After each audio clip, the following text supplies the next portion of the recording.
ఈరోజు మన ప్రయాణం ఈ విస్తారమైన బ్రహ్మాండంలో ఒక చిన్న చుక్క లాంటిదైన మన భూమి నుంచి మొదలవుతుంది. ఒకసారి ఊహించండి. ఇంత పెద్ద నిశ్శబ్దమైన విశ్వంలో జీవం ఉన్నట్టు మనకు తెలిసిన ఏకైక గ్రహం మీద మీరు నిలబడి ఉన్నారు. మీ కిందున్న ఖండాలు, పైనున్న ఆకాశం, చుట్టూ జీవంతో నిండిన ప్రకృతి ఇవన్నీ మనకు సాధారణంగా కనిపిస్తాయి. నిజానికి ఇవే బ్రహ్మాండంలో అత్యంత అరుదైన అద్భుతాలు. భూమి పరిమాణం పెద్దగా అనిపిస్తుంది కానీ మన బ్రహ్మాండంతో పోలిస్తే ధాన్యపు గింజ లాంటిది మాత్రమే. అయితే ఈరోజు మనం భూమి నుంచి మొదలై విశ్వం అంచులకి ప్రయాణం చేద్దాం. ఇప్పుడు భూమి వాతావరణాన్ని దాటి స్పేస్లోకి చేరుకుంటాం. వెంటనే మీ ముందు తిరుగుతూ కనిపించేది ఐఎస్ఎస్ ఇంటర్నేషనల్ స్పేస్ స్టేషన్. భూమిని చుట్టుతున్న ఈ స్పేస్ స్టేషన్ నుంచి మన గ్రహం ఒక అందమైన నీలి మాణిక్యంలా కనిపిస్తుంది. ఇక్కడ నుంచి భూమి ఒకే గ్రహం, దేశాలు, సరిహద్దులు లాంటివి ఏమీ ఉండవు. ఇప్పుడు మనం వేగంగా చంద్రుని వైపుకి ప్రయాణం చేద్దాం. ఇది సుమారు 3.8 లక్షల కిలోమీటర్ల దూరంలో ఉంటుంది.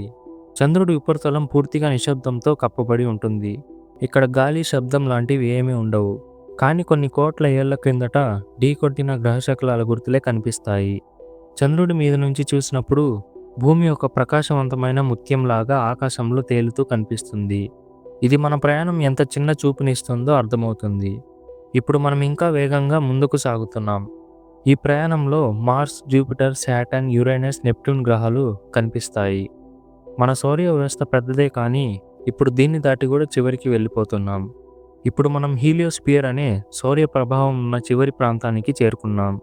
ఇక్కడ నుండి బయటకు వెళ్తే మనం ఇంటర్స్టెల్లార్ స్పేస్ అంటే నక్షత్రాల మధ్య ఉన్న ఖాళీలోకి ప్రవేశిస్తాం.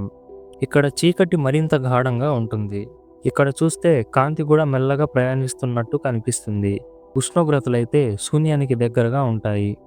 మనం ఇప్పుడు సూర్యుని పరిధి నుంచి తదుపరి నక్షత్రమైన ప్రాక్సిమా సెంట్యూరీ వైపు ప్రయాణిస్తున్నాం.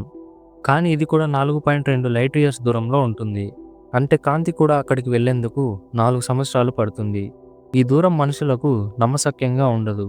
ఇప్పుడు ఊహించండి, మనం ఇంకా వేగంగా ప్రయాణిస్తూ కొన్ని క్షణాల్లోనే మనం మిల్కీవే గ్యాలక్సీని బయట నుంచి చూసే స్థాయికి చేరుకుంటాం. ఇదే మన మిల్కీవే గ్యాలక్సీ. ఇందులో 200 బిలియన్లకు పైగా నక్షత్రాలు ఉంటాయి. ప్రతి నక్షత్రం చుట్టూ భూమి లాంటి గ్రహాలు ఉండే అవకాశం ఉంది. ఇప్పుడు మనం చూస్తున్న ఇంత పెద్ద గ్యాలక్సీ మన విశ్వంలో ఒక చుక్క మాత్రమే అంటే నమ్ముతారా? ఇది వినడానికి ఆశ్చర్యంగా ఉంటుంది. తరువాత మిల్కీవేను దాటి బయటకు వచ్చాక మనం మిల్కీవే మరియు ఆండ్రోమేడా కలిసి ఉండే లోకల్ గ్రూప్ అనే ప్రాంతంలోకి ప్రవేశిస్తాం. మన మిల్కీవే గ్యాలక్సీకి దగ్గరలో ఉన్న అతిపెద్ద గ్యాలక్సీ ఆండ్రోమేడా గ్యాలక్సీ.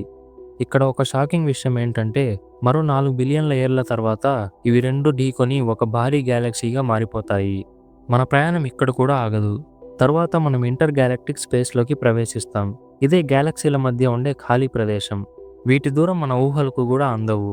ఈ ప్రదేశంలో నిశ్శబ్దం మరియు చీకటితో నిండిపోయి ఉంటుంది. మనం ఇంత దూరం వచ్చేసరికి మన మిల్కీవే గ్యాలక్సీ కూడా కనిపించకుండా పోతుంది. ఒక చిన్న కాంతి చుక్కలాగా మారిపోతుంది. దీన్ని దాటిన తర్వాత మనకు ఒక పెద్ద దృశ్యం కనిపిస్తుంది. అదే కాస్మిక్ వెబ్. ఇది ఒక స్పైడర్ వెబ్ లాగా కనిపిస్తుంది. ఇందులో గ్యాలక్సీ క్లస్టర్లు, డార్క్ మ్యాటర్ ఫైబర్లు మరియు కోట్లాది కోట్ల గ్యాలక్సీల నెట్వర్క్లు అన్నీ కలిసి ఒక నిజమైన విశ్వ నిర్మాణంలా కనిపిస్తుంది. ఈ దృశ్యాన్ని ఆలోచిస్తే మనం ఎంత చిన్నవారిమో, మన ప్రాబ్లమ్స్ ఎంత చిన్నవో అర్థమవుతుంది. తరువాత మనం పరిశీలించగలిగే విశ్వం అంచులకి చేరుకుంటాం. అదే అబ్జర్వబుల్ యూనివర్స్. ఈ అంచు అసలు గోడ కాదు. ఇది కేవలం మనం చూడగలిగే చివరి కాంతి మాత్రమే. ఎందుకంటే అంత దూరం నుంచి వచ్చిన కాంతి 13 బిలియన్ల ఏళ్లు ప్రయాణం చేసి ఇప్పుడు మన కళ్ళకు కనిపిస్తుంది. ఇప్పుడు మీ మైండ్లో వచ్చే ప్రశ్న ఏంటంటే, ఈ యూనివర్స్ అంచుని దాటితే ఏముంటుంది? మనం యూనివర్స్ని దాటిన తర్వాత మనలాంటి యూనివర్స్లు ఎన్నో ఉండవచ్చని శాస్త్రవేత్తల నమ్మకం. దీన్నే మల్టీవర్స్ అని కూడా అంటారు. ఈ మల్టీవర్స్ గురించి వీడియో కావాలంటే ఎస్ అని కమెంట్ చేయండి. అలాగే మా వీడియో నచ్చితే లైక్ చేసి షేర్ చేయండి.